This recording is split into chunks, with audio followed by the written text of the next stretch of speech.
All right, let's dive right in. We're doing a deep dive today on DİJİMEDYA and Kissgrup. You sent over a really interesting mix of articles, press releases about them. So clearly you're curious about who's shaping the sound waves and maybe more in Turkey. What's fascinating here is that to understand these companies, we really need to understand the journey of their founder, Cüneyt Ortan. Okay, so not your average company bio then. Not at all. From what I'm seeing, this involves the London Stock Exchange, a few brushes with some serious setbacks, and even a couple of near-death experiences. Yeah, it's a wild ride. What kind of impact did all of this have on him as an entrepreneur? Well, picture this. Cüneyt Ortan heads to London for university, tries his hand at the stock market, and end up making his first million before even graduating. Wow, at 21. You got it. Talk about a crash course in high finance. But if that were the whole story, he'd be a finance guru, not a media mogul, right? Right. He lost most of that money quickly afterward, Mm-hmm. and that seems to have been a pivotal moment.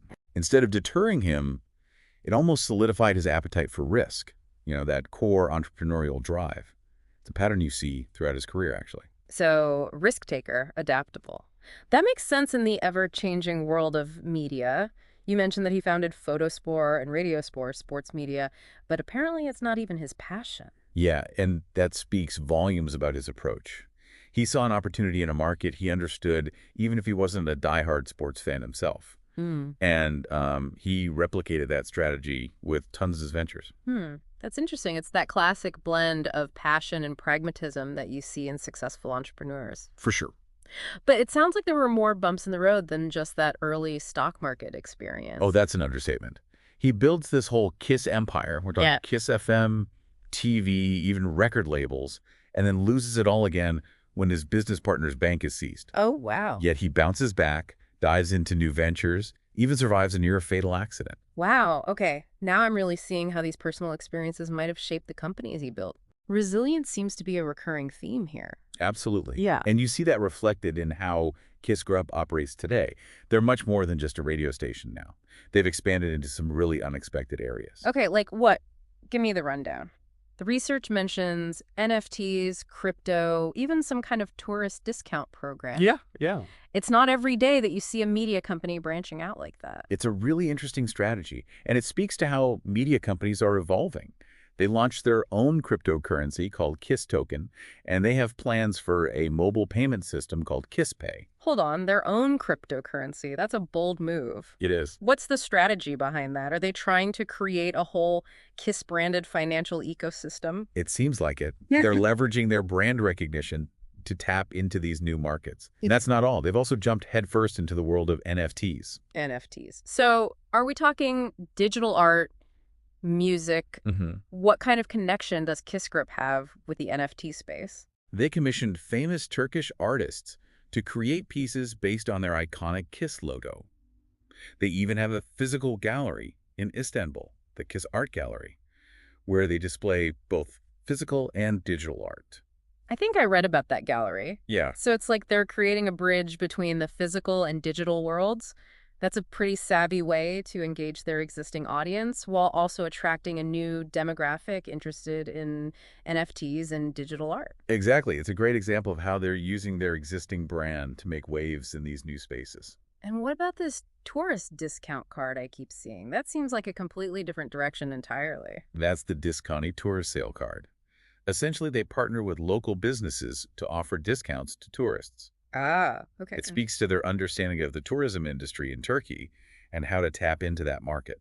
It's interesting how all these seemingly disparate ventures, crypto, NFTs, tourism, actually paint a picture of a company that's not afraid to experiment and innovate. And that innovative spirit is also evident in DİJİMEDYA, the other company you mentioned. This is where Cüneyt Ortan's passion for music really comes into play, but maybe not in the way you'd expect. Okay, you've got me intrigued.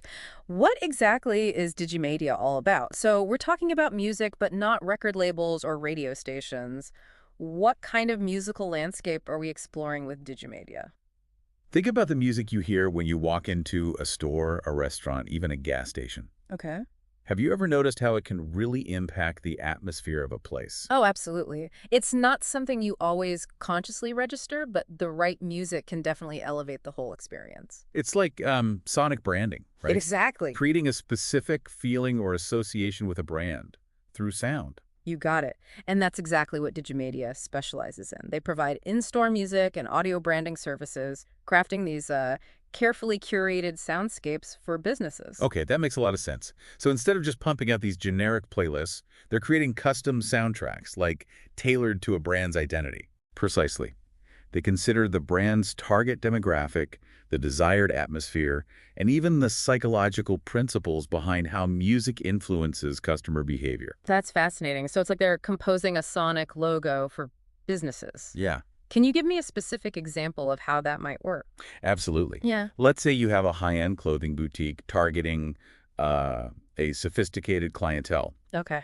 DİJİMEDYA might create a playlist featuring contemporary jazz or classical music with a modern twist. Oh, okay. It creates this ambiance of elegance and exclusivity. Whereas if it were a trendy coffee shop aimed at a younger crowd, they might go for something more indie or electronic. Exactly. It's all about aligning the music with the brand identity and creating a cohesive experience for the customer. So they're basically music psychologists, marketing gurus, and DJs all rolled into one.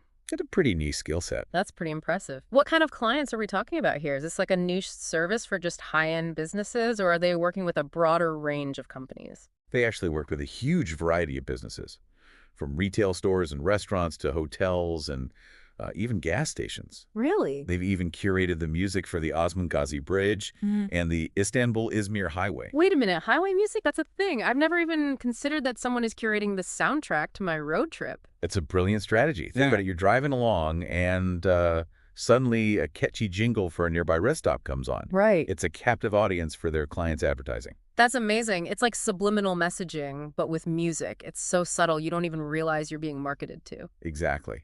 And on top of all that, DİJİMEDYA also handles all the legal aspects of music licensing, so businesses don't have to worry about copyright issues. That's a huge relief for businesses. So they're getting a completely curated sonic experience tailored to their brand without any of the legal headaches. Well, It's a win-win. It sounds like Cüneyt Ortan really has his finger on the pulse of the evolving media landscape. Absolutely. And what's fascinating is how this venture connects back to his personal journey. He's clearly passionate about music, but he's also a savvy businessman. It's like he combined those passions to create something truly innovative. Yeah. He sees opportunities where others don't. And he's not afraid to push boundaries and challenge the status quo. Right.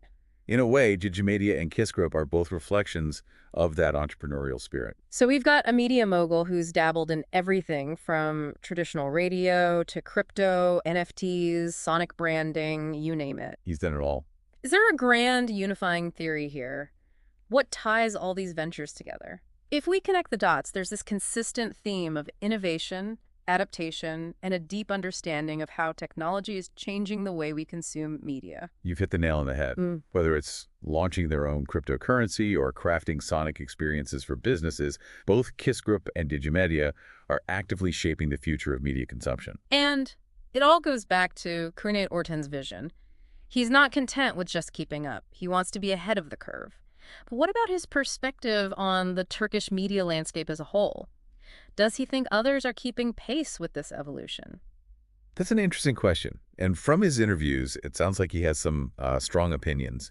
He's been quite vocal about his disappointment with how Turkish radio, in particular, has adapted or not adapted to the digital age. Really? Yeah. What are his critiques? You'd think someone who's so deeply involved in music and media would be excited about the possibilities of streaming and online platforms. He's not opposed to those platforms, but he feels that Turkish radio has been slow to embrace the full potential of the digital world.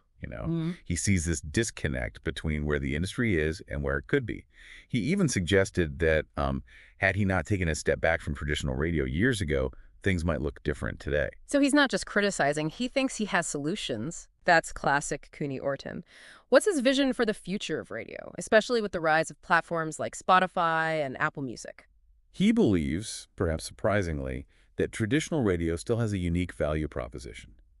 He argues that curated radio, with its blend of music, news, and personality, offers this communal listening experience Right. that you don't get with personalized playlists. It's like the difference between going to a concert and listening to an album at home. Both have their merits, but the shared experience adds a different dimension. Precisely.